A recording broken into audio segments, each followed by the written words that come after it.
Buenas tardes. Mi nombre es Kabuko Laleo Andrea Nicole, perteneciente a la Universidad de las Fuerzas Armadas de SPS de la Tacunga a la carrera de Petroquímica. El siguiente video tratará sobre el diseño y construcción de un dinamómetro perteneciente a la materia de Física 1, encargado el ingeniero Proaño Molina Diego Orlando. Los objetivos. Objetivo general.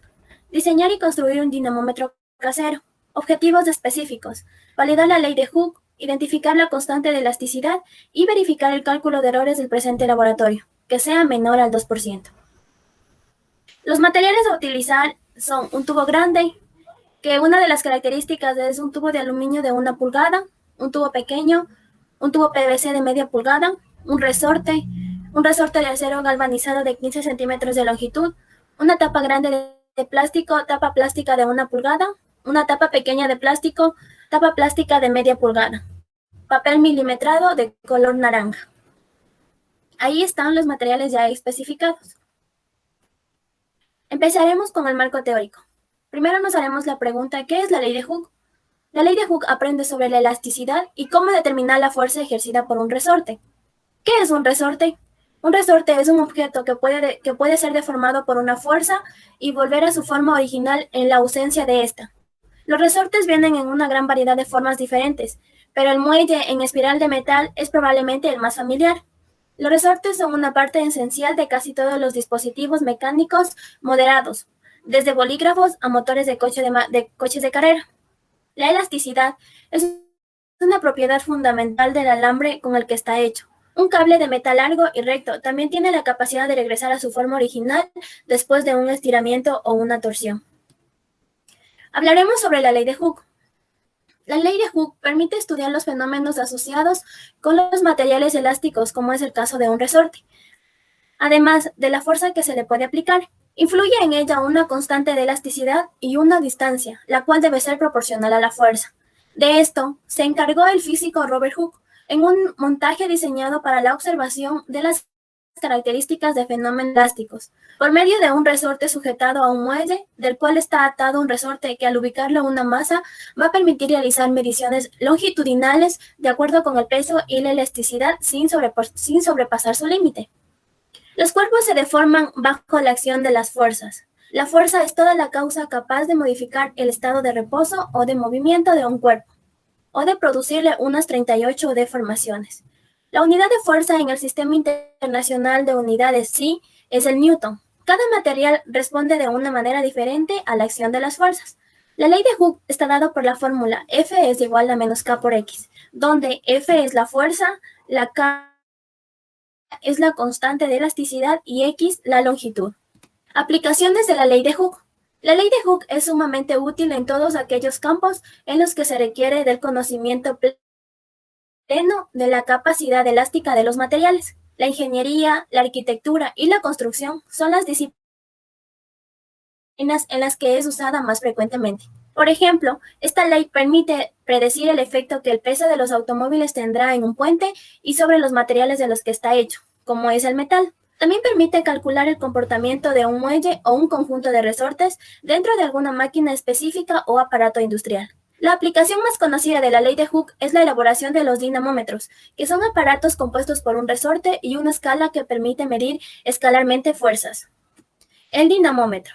El dinamómetro es un instrumento utilizado para medir fuerzas o para calcular el peso de los objetos. El dinamómetro tradicional, inventado por Isaac Newton, basa su funcionamiento en el estiramiento de un resorte que sigue la ley de la elasticidad de Hooke en el rango de medición. Al igual que una báscula con un muelle elástico, es una balanza de resorte, pero no debe confundirse con una balanza de platillos, que es un instrumento utilizado para comparar masas. Una forma común de dinamómetro es una balanza de resorte calibrada en Newton, kilogramo fuerza, libras, y mide tanto fuerzas de tracción como de comprensión, empleándose el dinamómetro correspondiente según el caso. El dinamómetro funciona gracias a un resorte o espiral que tiene en el interior, el cual puede alargarse como se aplica una fuerza sobre él. Una punta o indicador suele mostrar paralelamente la fuerza. Existen dinamómetros diseñados para diversas funciones. Una de ellas es la de pesar, es decir, para medir el peso de algo y por equivalencia determinar su masa. Partes de un dinamómetro. El dinamómetro consta de varios elementos para poder realizar de manera eficiente su funcionamiento, los cuales son un muelle o resorte, un cilindro que alberga el muelle, dos ganchos, cada uno distribuido en cada extremo del dinamómetro, un gancho que sirve de sostén o enclave, un gancho en el que se ejerce la fuerza o el peso, y por último, una escala de medición en newtons, en kilos o ambos.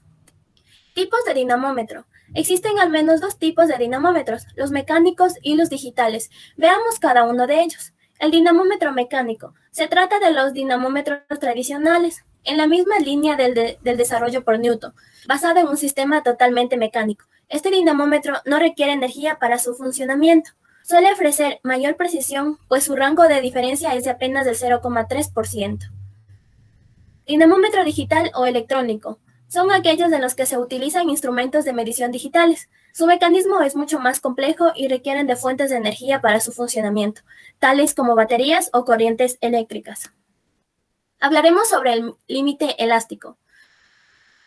El límite elástico también denomina que un material elástico puede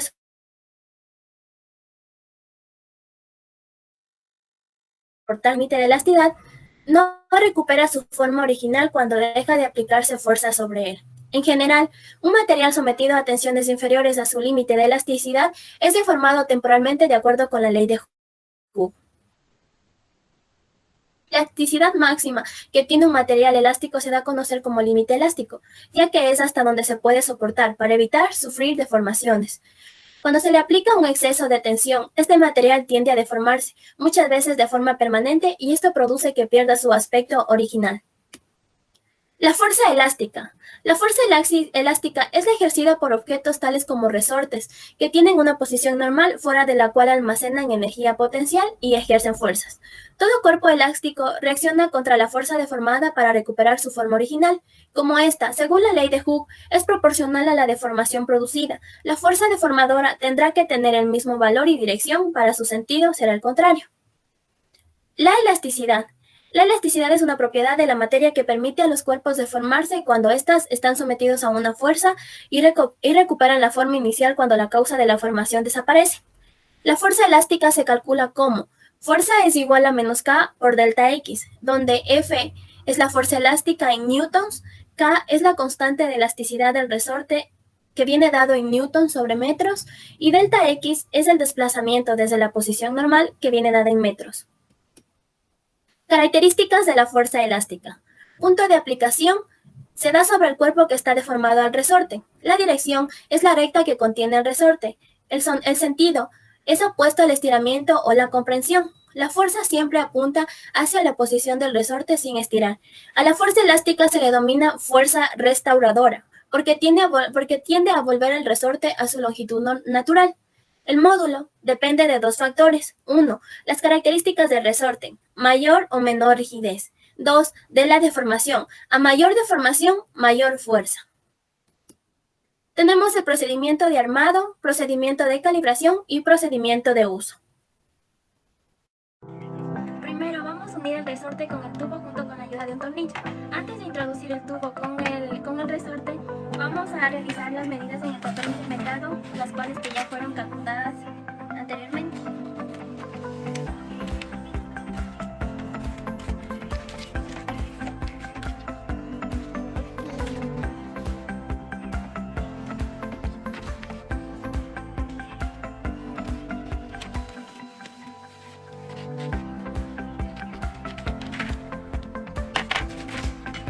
Vamos a colocar los newtons.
haberle colocado ya la tapa, ahora sí procedemos a colocar los ganchos en cada lado. Vamos a calentarlos.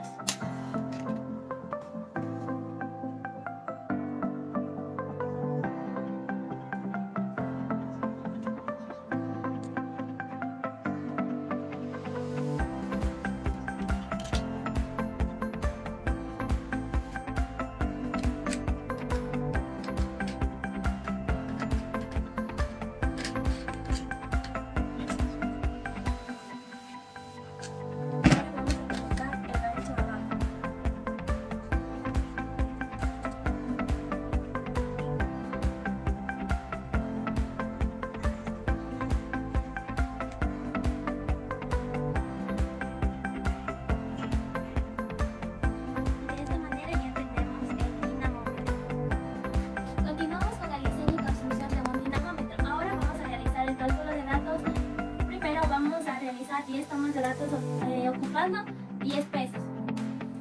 Vamos a colocar el dinamómetro en un clavo para que se sostenga y yo le voy a aplicar un peso de 12 kilogramos que serían los 120 newtons. Se puede observar los 120 newtons. Ahora vamos a aplicar 2 kilogramos más. Observamos que tiene los 140 newtons. Aplicaremos 2 kilogramos más y se observa que tiene los 160 newtons. De esta manera vamos a realizarla 10 veces para así obtener los siguientes cálculos. Funcionamiento y obtención de datos. Se obtuvo que la fuerza elástica es igual a delta de x, donde F es igual a K por delta x. Delta x es la variación de la longitud final menos la longitud inicial, por lo que está dado que la fuerza es igual a K por la longitud final menos la longitud inicial. Obtuvimos como dato la longitud inicial, que son 15 centímetros, lo que mide el resorte. Obtuvimos 10 tomas de datos de 10 masas, desde la masa 1 a masa 10, de lo que fue 11 a 20 kilogramos, obtuviendo una masa promedio de 15.5 kilogramos, los mismos que servirán para realizar los siguientes cálculos. Cálculos de errores y los resultados obtenidos. Se obtuvieron los siguientes cálculos. Obtuvimos una tabla 2, que son las variables físicas de la práctica número 2. Una gravedad, densidad, volumen, masa, longitud inicial y longitud final, con sus dimensiones, los símbolos y las unidades que vendrán dadas. Primero, tenemos el cálculo de la constante de elasticidad, lo que fue mencionado anteriormente. Toma 2, tenemos la toma de datos del peso utilizado. Tenemos una tabla 3 donde los datos obtenidos de la toma 10 de masas, desde la masa 1 a masa 20, donde los masas fueron de 11 a 20 kilogramos, obteniendo una masa promedio de 15.5 kilogramos. 3. Vamos a obtener el cálculo del error absoluto. Aquí la fórmula del error absoluto viene dado por el promedio menos el valor inicial. Tenemos la tabla 4, que es el cálculo del error absoluto de la masa obtenida, donde obtuvimos un promedio de 2.5. 4. Cálculo del error absoluto medio, que viene dado por la siguiente fórmula, donde una vez calculado, obtuvimos el valor absoluto medio de 0.25. Cálculo del error relativo. El error relativo viene dado por el promedio del error absoluto sobre el promedio de valores. El error relativo es de 0,25 sobre 15,5, dándonos como resultado un error relativo de 0,015. 6. Cálculo del porcentaje del error relativo. El porcentaje del error relativo viene dado por el error relativo por el 100%, que nos da como resultado de 1.5%, es decir, que está bien ya que es menor al 2%.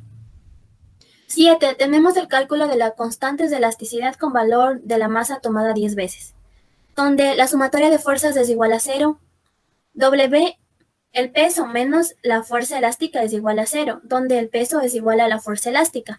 Descomponiendo el peso nos da que es masa por gravedad y la fuerza elástica K por delta X, donde obtuvimos el valor de la constante que nos daría como masa por gravedad sobre de la longitud final menos la longitud inicial. Al agregarle 11 kilogramos al resorte, obtuvimos que el resorte se estiró 17 centímetros, Transformándoles a metros tendríamos de 0,17 metros, obtuviendo como resultado la constante 1 de 5.393,85 newton sobre metros. K2, 4.707,36 newton sobre metros. K3, 4.249,7 newton sobre metros. K4, 3.922,8 newton sobre metros. El K5, 3.677,625 newton sobre metros. K6, 3.486,9.333 newton sobre metros. El K7, 3.334,38 newton sobre metros. K8, 3.209,5636 newton sobre metros. K9, 3.105,55 newton sobre metros. Y por último, K10, 3.017,5384 newton sobre metros. De esta manera obtuvimos el K promedio, que es de 3.810,530 newton sobre metros. Con ese valor vamos a calcular el error absoluto, donde obtuvimos un promedio de 606,3179. Ahora vamos a calcular el error absoluto medio, que se obtuvo de 60,6317. 10. Cálculo del error relativo, que viene dado por la fórmula del promedio del error absoluto sobre el promedio de valores, lo que nos da de 0,015, obtuviendo el porcentaje del error relativo de 1,5%, lo que es menor al 2%. Ahora tenemos el cálculo de la longitud de cada newton cuando el dinamómetro es de 200 newtons. Nos tendremos que despejar de la fórmula F es igual a K por delta X, donde delta X es igual a F sobre K promedio, donde obtuvimos cada uno de los valores que serán las longitudes que vendrán dado en centímetros para poder colocar en el dinamómetro. Y fue así como los resultados obtenidos se encuentran de un promedio de delta X promedio de 3,98 centímetros. Conclusiones. Se logró diseñar y construir el dinamómetro utilizando un resorte de 15 centímetros. Se colocó las longitudes en centímetros para determinar los newtons mediante el cálculo del estiramiento de la constante de elasticidad promedio. Se validó la ley de Hooke mediante el estudio de fenómenos asociados con los materiales elásticos, como es el caso de un resorte, además de la fuerza que se le puede aplicar, es decir, el resorte se le realizó un cálculo cuando aún no aplicaba fuerza y fue calculado cuando se le aplicó una fuerza al resorte. 3. Se logró identificar la constante de elasticidad utilizando la fórmula de la fuerza elástica F es igual a K por delta X, donde una vez despejado se logró determinar la fórmula de la constante de elasticidad K es igual a fuerza sobre delta X. Se verificó el cálculo de errores, el cual se obtuvo en la toma de datos del promedio de la masa utilizada fue del 1,5% y en el cálculo del promedio de la constante de elasticidad igual se logró determinar el cálculo de error de 1,5%. Recomendaciones. Se recomienda adquirir los instrumentos necesarios y de buena calidad para realizar el diseño y construcción de un dinamómetro. Se recomienda estudiar de mejor manera los conceptos de la ley de Hooke. Se recomienda realizar unos buenos cálculos de la constante de elasticidad antes de realizar la debida práctica para así obtener cálculos verídicos. Se recomienda realizar los cálculos correctamente para de esta manera obtener un porcentaje de error relativo menor al 2%, ya que si sobrepasa el 2% los cálculos estarían mal hechos, al igual que la práctica. Tenemos las bibliografías, cada una de ellas consultadas en diferentes libros y páginas web. Muchas gracias por su atención, eso fue todo.